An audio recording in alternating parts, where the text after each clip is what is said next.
what's going on, guys? So we have Lily here. She's a 6-month Bolo, and she's deaf, so she can't hear anything. So the training process for a deaf dog is almost exactly the same, except you're not using any verbal commands. It's all hand signals. So she knows her basics. Haven't introduced any distractions, major distractions yet. Done a couple outside sessions. It's all mainly done inside and in the yard. But how you begin to teach a deaf dog positions is almost the same. So you want to have a good reward marker. I use yes for dogs that can hear, thumbs up for deaf dogs. Thumbs up or yes means release and reward. That means if you're sitting, come to me, get a reward. Good job. It means correct. So before you start introducing hand signals, you want to introduce luring. So you want to have her a little food motivated, and you want to put the food right up in her nose, and you want her to have a strong reward marker. So if you don't know how to teach a reward marker, watch my reward marker video. But she knows thumbs up pretty well. I'm going to pretend she doesn't know any hand signals though. And how you start teaching positions is by luring, right? So when you start luring, I get this food in her nose. I have her, I go up with it. If I want her to sit, I go up and I add a little bit of leash pressure as well. Boom. As soon as she sits, I thumbs up and then I reward. I don't thumbs up and reward at the same time. So again, we're trying to teach commands or position. I'm not introducing the hand signals in the beginning. I'm doing luring.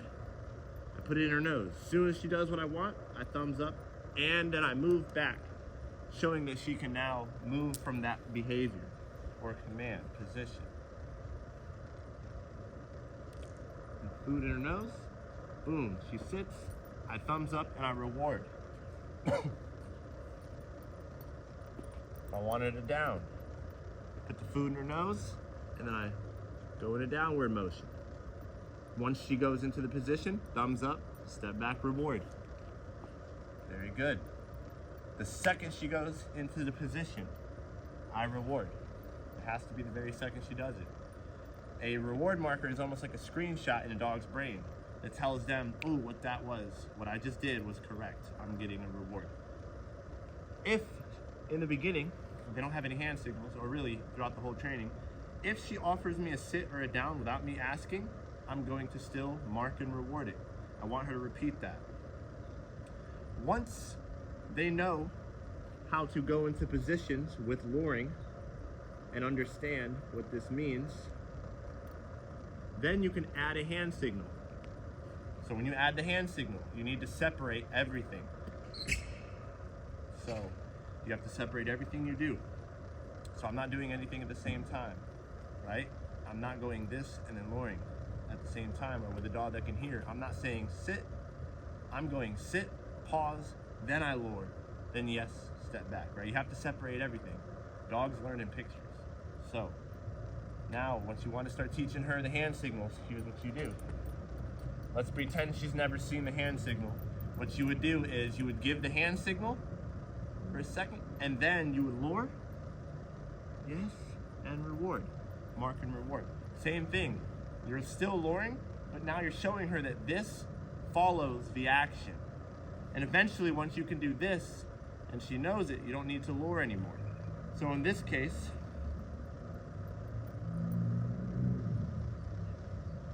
boom. Right, so once they know the hand signal, so what you would do, again, when you're teaching the hand signal, she doesn't know it, you do hand signal, and then you lure. Then you mark and reward. Until eventually you can do the signal, and she will go into the position. It shows me that she understands it a bit. Just because they do it a couple times doesn't mean they understand it though. So take your time and work with the dog in front of you. Not the dog they were yesterday, not the dog they are an hour ago, 5 minutes ago. The dog in front of you is the dog that you're training. I don't care how good they did 5 minutes ago. Now, with dogs that are deaf, I hold the hand signal there until they complete it.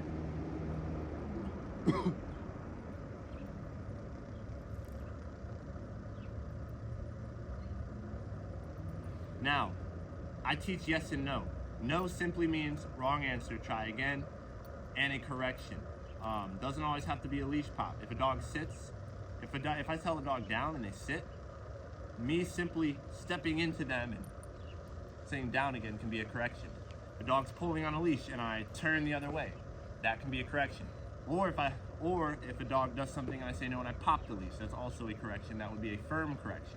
But a correction just means you're going to correct the behavior, whether it's luring them and fixing it, whether it's stepping into them if they get up, or whether it's popping the leash saying, hey, knock that off, right? You can't add firm corrections to dogs when they don't understand the expectation. It just creates a lot of confusion and chaos in their mind. For example, if you tell me to backflip, and I don't know how to backflip, and you slap me in my face and say, do a backflip, and I still don't know how to backflip, I'm probably gonna guess, might break my neck, but I'm freaked out.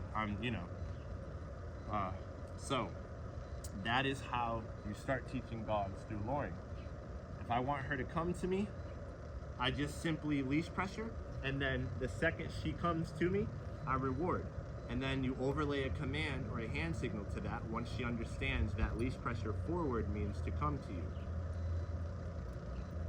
Once they understand their verbal or their hand signals pretty well, now you start adding accountability. Now you start adding, you have to, right? So if I say sit, or if I show her sit signal, and she sees it and she doesn't do it, I'm going to add a little bit of leash pressure until she does it, and I still reward. But now the leash pressure is like, hey, you have to, it's your accountability, right? So if I say sit and she does it, light leash pressure until she sits. As soon as she sits, pressure stops and she gets a reward. I'm not worried about the stay at this point. I still want her to understand, hey, you have to do this, there's an obligation now. Once you get past that and they understand they have to do it, now you start adding the stay a little bit.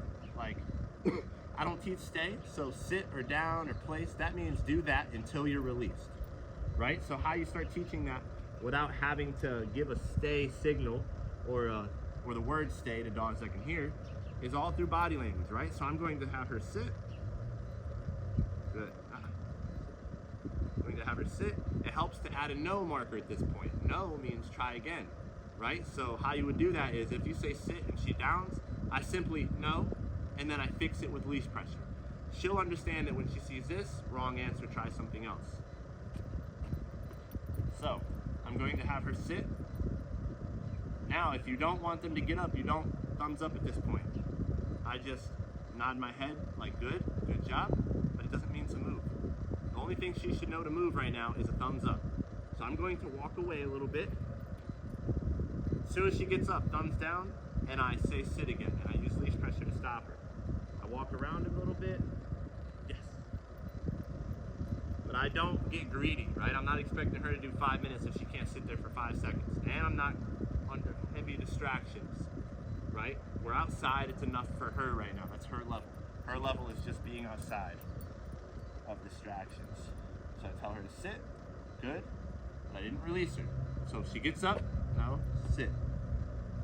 She gets up again, I'm going to tell her no, and I'm telling her sit. Yes. Right now, just me walking around is enough of a distraction for her to want to get up. So you want to do things to excite your dog or get them to make the mistake on purpose in order to show them, hey, you can't break it, XYZ going on, right? Squirrel, dog, people, kids playing, whatever. I want you to sit there under, sit there forever until I release you. Now, I won't expect her to sit there if there's dogs playing because she's not built up to that point yet. But right now, just me doing little things like that, getting excited and trying to get her to break the command so I can show her, hey, so she's not in trouble. I'm not popping that leash saying wrong answer, but I am showing her, no, I don't want you to move. I want you to stay there. You don't want to get greedy, right? Yes.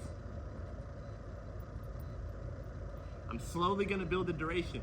What I mean by duration is how long she'll stay in the sit until she breaks it. Until eventually she understands she has to stay there until I release her. Good. So I nod, that's good. She broke it, I said no, and I said sit again. I'll use pressure if I have to. In this phase of everything, you have to make sure you go back to your dog to release them. I'm not telling her sit, going all the way over here, and then releasing her from here. That'll have her anticipate that every time I get far away, she's supposed to move. You want to teach her that she only gets released at this point when I'm very close to her. And I want her to know all her commands by themselves. So I'm not giving multiple commands yet. I'm just doing sit or down or come. I'm not doing sit then come. I'm not doing come then sit. All commands are individual and getting rewarded as such.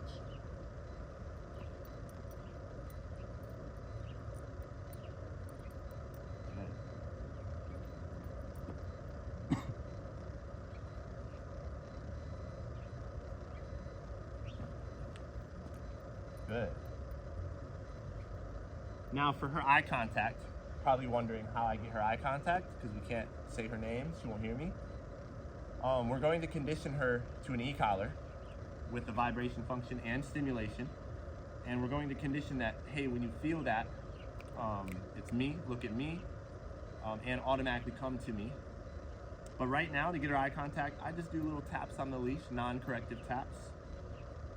And when she looks at me, then I give her a command. But on the flip side, what I did was, when I first got her, is every time she would look at me, I would just reward automatically to build that engagement. You want to build engagement to where she's always wondering where you are, right? And always looking to you. So if she looks at you for any reason, or if your dog looks at you for any reason, go ahead and reward that, right? There's a difference between having to bribe a dog to look at you, saying, hey, I got this food, look at me, and a dog that understands that their actions bring food out of thin air, right? She knows that when she looks at me, food comes straight from thin air, and she gets it, right? I don't have to bribe her for nothing. She understands how to work for her food.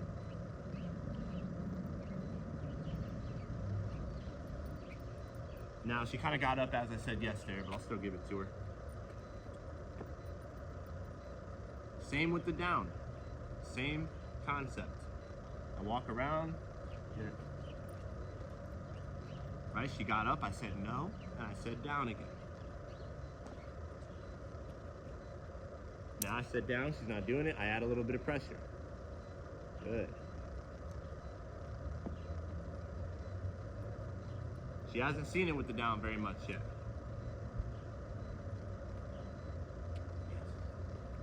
So you don't want to get greedy, right? You want to catch them before they keep making the mistake over and over. Like, you want them to make the mistake to an extent, but you don't want them to keep having a bunch of losses. You want them to win all the time.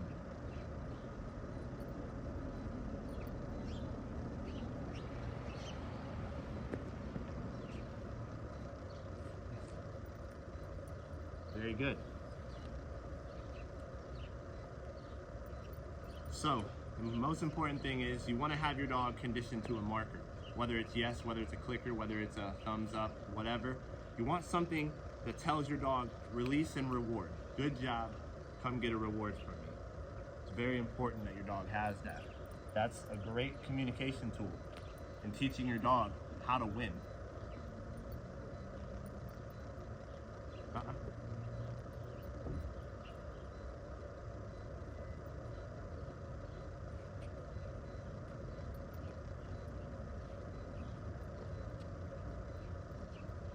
Now I'm using pressure. See, I said it again, using pressure. Good. I walk away if she gets up. I just use pressure. You want to do it over and over and over, right? You got to be patient. They will get it. And once they get it, make it a big deal, man. You can give her a couple pieces if you want. Make it a huge thing.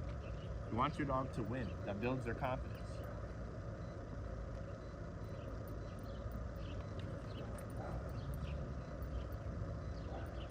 And you want to work to your dog's distraction threshold, right? If she can't handle a bunch of dogs, I'm not going to expect her to hold a sit if she can't even really do it with barely anything going on, you know? So that's a big part of it. Reward your dog, again, if they do behaviors and you don't ask for it. If my dog, if she randomly sits or lays down or goes on her place board without me asking, I'm going to reward it regardless if I ask for it or not. I want her to repeat that behavior. With deaf dogs though, I'm really keen on rewarding the eye contact a little more than regular dogs in the beginning, right? Every time she looks at me, I'm gonna try to catch that and reward that. That's gonna make her wanna repeat that a lot more, especially under distraction. I'm gonna get her focused, I'm gonna call her to me.